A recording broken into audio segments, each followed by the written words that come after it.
Hey there, Tiger friends. It's Meredith again with Tiger Lily Resources, and we are back for another episode of Tiger Tales. Okay, so last time we finished with the beginning of the house of Rahab. And I want to tell a little bit of a backstory of why that is important, who our first participant was. Okay, so we had, like I mentioned in the last one, we had been called down to North City, one of the most dangerous areas in our city. To look for the missing mama. And her name was given to her by our father. Her name was Jewel.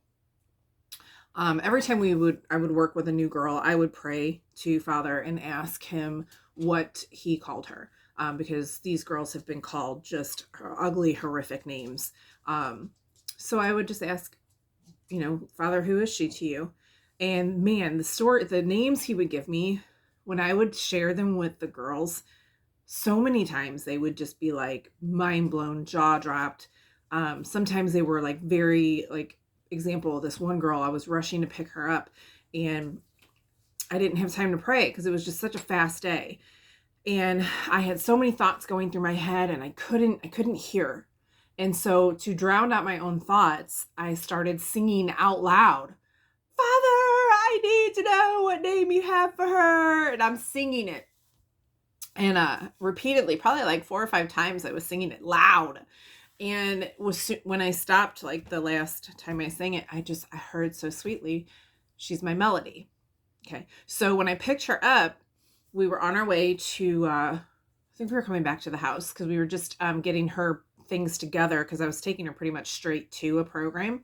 And on the way, I was like, oh, hey, yeah, by the way. And I told her beforehand that I would do this, that I would pray for the girls and get their names and whatever. I was like, hey, so I got your name. And she's like, oh, really? What'd you get? And I told her Melody.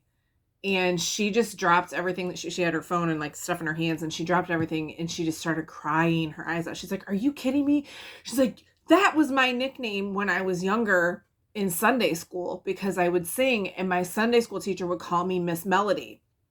And she's like, you can even ask my mama. She knows that. She knows that.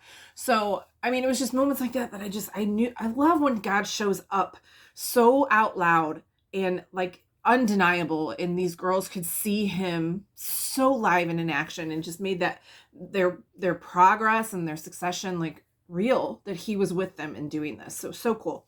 So anyway, so Jewel, that's who we were looking for, and I didn't get her name until later. Okay. So we had gotten the house, like I said, at the end of August 2019, and started working on it and getting it, painted and cleaned up and how we needed it to be. And we were opening up the house the very beginning of November. And before we had opened up the house, it was a Sunday afternoon and we were doing a blessing of the house. And so we had like 15, 20 people here at the house.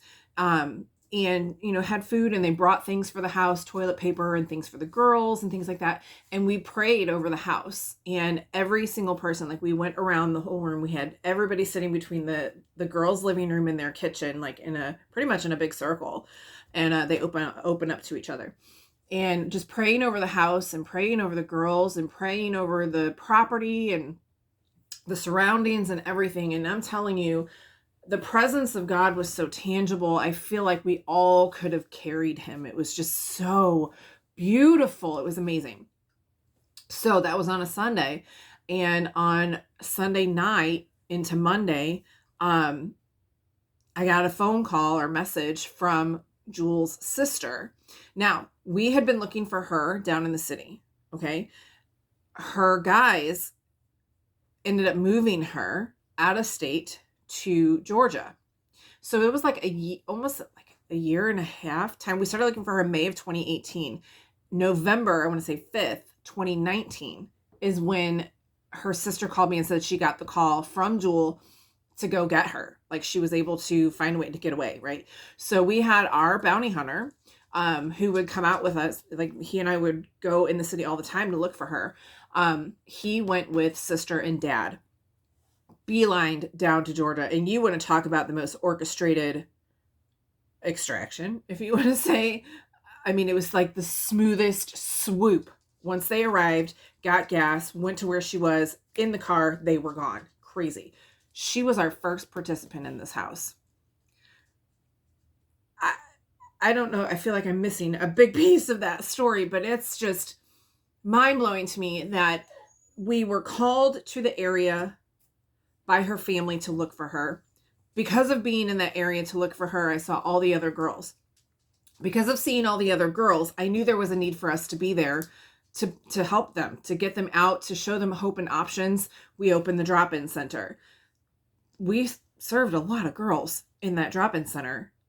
And then the reason we were there in the first place ended up landing in our house as the very first participant. I mean, I don't know. I couldn't have planned that. There's no way. And so it was beautiful. Like, she was with us for I think she got here on Tuesday or Wednesday, and she was with us for like 3 nights in I want to say Wednesday to Saturday.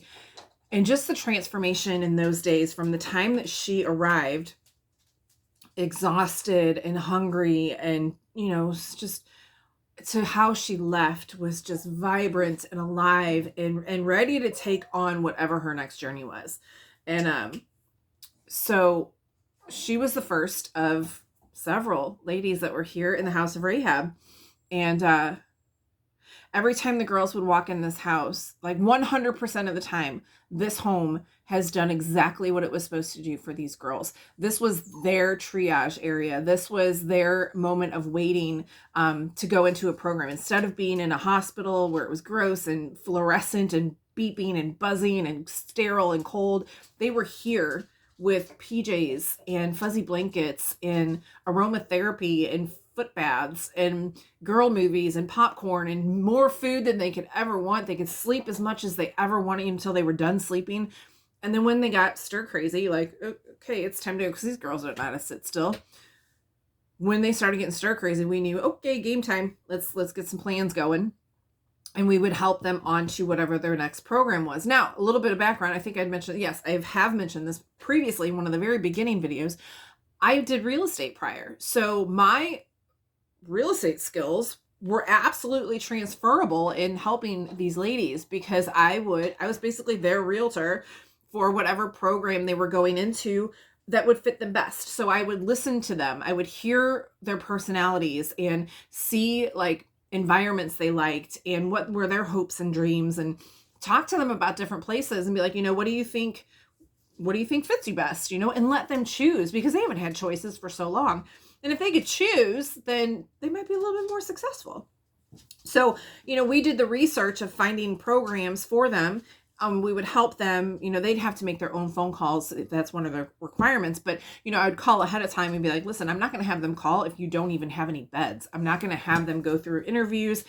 And it was kind of annoying and frustrating, resistance that I would get from some programs. Like, well, the girls have to call. Yeah, I know that. But I'm not going to put them through retelling their stories, because that's how they would do it. They would interview them first and be like, well, we don't have any space. Well, why did you make them go through that whole entire thing if you don't even have the space anyway?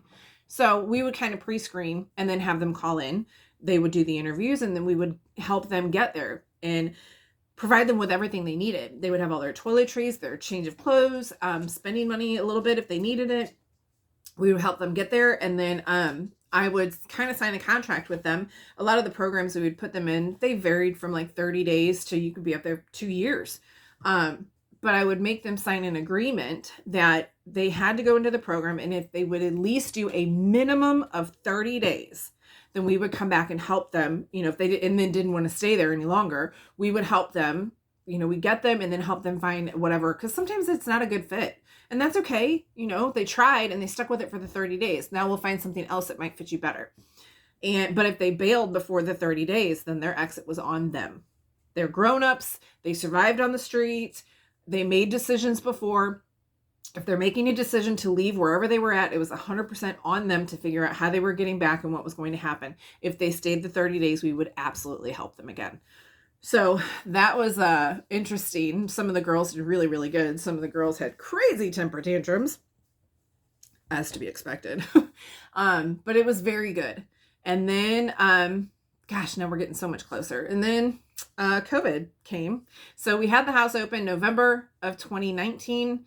And then about March, and I'm about time up, All right. And then in March of 2020 was when the initial lockdown happened from COVID.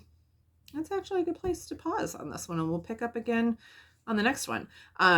Yeah, so then COVID happened, and it happened not only here at the house, but at the drop-in center. And then it was time for, we'll just get into that next time. More shift changes and rearranges, but never a dull moment ever. So, all right, we're getting close. Thank you for watching this segment of Tiger Tales. Stay tuned for the next as we continue on to our journey into the present and what's coming up in the future. So this is Meredith with Tiger Lily Resources again, and I am signing off.